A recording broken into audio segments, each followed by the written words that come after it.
क्या चाचा इस पर लड़ाई है कि नहीं यहाँ पे? एक तरफा रहेगा यहाँ, एक तरफा रहेगा, एक तरफा रहेगा, तीन तारा। हाँ हाँ। मोदी जी के कहना है हाँ। वो रोड शो करते हैं। हाँ, रोड शो करते हैं। हाँ, अब इधर 3 तारा का कहना है कि हम जॉब शो करेंगे। हाँ, अब पता लगा तेजस्वी यादव जी का कहना है कि मोदी जी रोड शो करेंगे हाँ। तो हम जॉब शो करेंगे बिहार में। करेंगे। हाँ हाँ, इसलिए हाँ।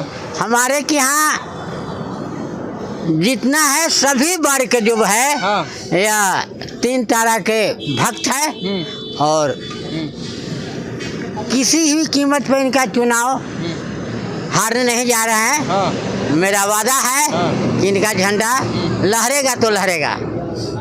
लाल झंडा रहेगा फिर से। हाँ, फिर से लहरेगा। देखिए हमारे साथ युवा साथी भी हैं। क्या नाम हुआ सर आपका? आमिर तुफैल।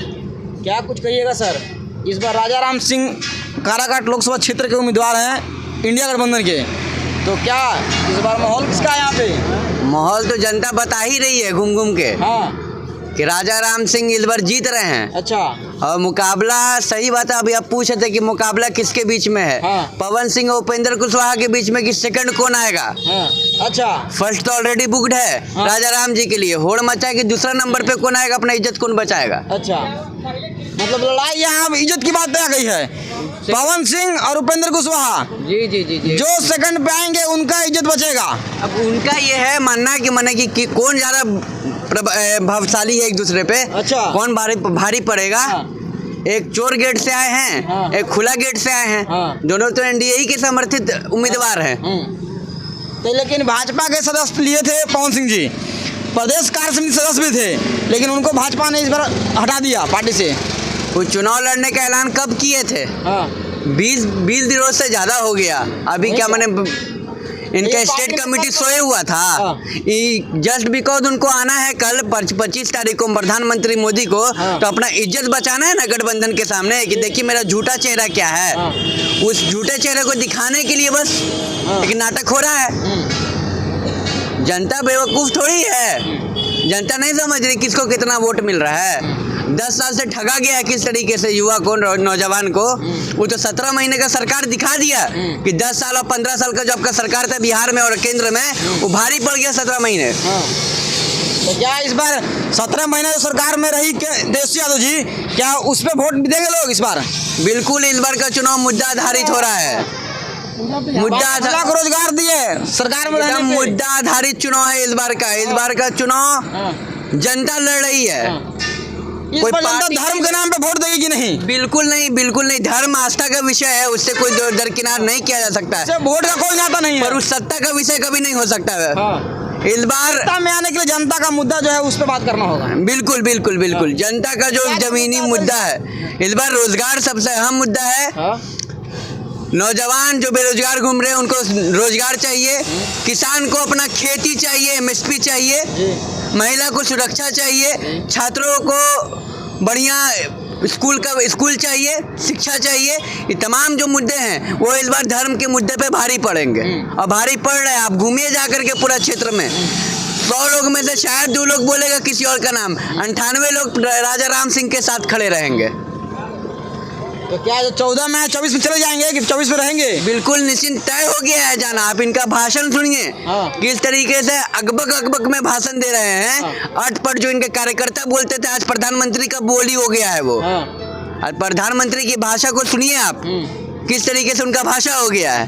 तो आपको तो पता चल जाएगा कि क्या होश ठिकाने आया वो उनका भी सही। 400 पार धीरे धीरे खत्म हो रहा है। 400 पार सुन रहे हैं दूसरा चरण के बाद। प्रधानमंत्री नाम लिए 400 पार का। वो समझ गए कि इस बार नहीं है पार, 400 पार नहीं। तो कितना सीट पे जनता बुक कर देगी उनको इस बार? और बुरी तरीके से बेदखल हो जाएंगे। देखिए और भी लोग यहाँ बात करते हैं। क्या नाम हुआ सर? तारिक अनवर नाम हुआ। क्या कुछ कहिएगा सर? इस बार 1 तारीख को मतदान है काराकाट क्षेत्र में, तो क्या यहाँ पे किस हजार पे लोग वोट देंगे? देखिए इस बार आप जान लीजिए, आप भी अभी घूम करके आए होंगे फील्ड में, हम लोग भी जा रहे हैं। इस बार कहीं से कोई मोदी का लहर और असर नहीं है। लोग जो है आदमी उम्मीद करता है, मगर जो 10 साल में उम्मीद था वो सारा उम्मीद चकनाचूर हो गया। कहीं से आदमी को कोई राहत नहीं, कहीं से कोई आदमी को सुरक्षा नहीं और पूरा तंग तबाह है।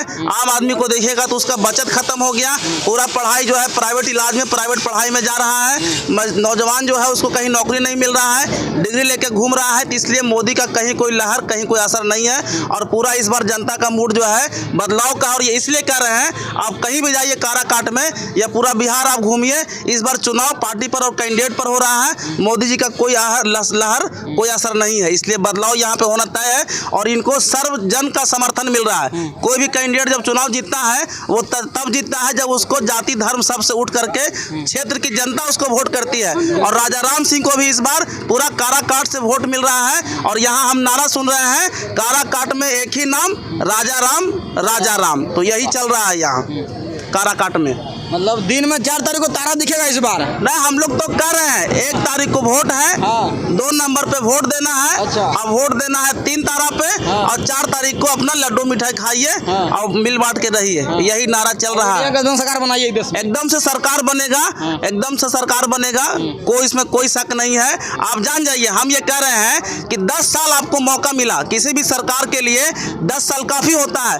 डबल इंजन का सरकार कहते हैं, दिल्ली में भी सरकार, पटना में भी सरकार। इतना उपलब्धि अगर इनका काम किए होते तो उपलब्धि गिनाते गिनाते थकते नहीं, इतना काम किए होते। मगर ये भाषण शुरू कर रहे हैं हिंदू मुसलमान से, भाषण शुरू कर रहे हैं उल्टा पुल्टा मुद्दा से। हम कह रहे हैं कि बिहार में हम लोगों का 17 महीने का सरकार रहा और आप घूम जाइए पूरा बिहार में, शायद ही कोई गांव होगा जहां बीपीएससी का नया टीचर आपको नहीं मिलेगा। क्या गलत बोल रहे हैं? मगर आप मोदी जी से पूछिए कि 10 साल आपका सरकार रहा, आप ये दावा के साथ बोलिए कि पूरा बिहार घूम के दिखा दीजिए, हर गांव में सेंट्रल गवर्नमेंट का एम्प्लॉय आपको नहीं मिलेगा। इसका मतलब है कि आपने कोई बहाली नहीं किया।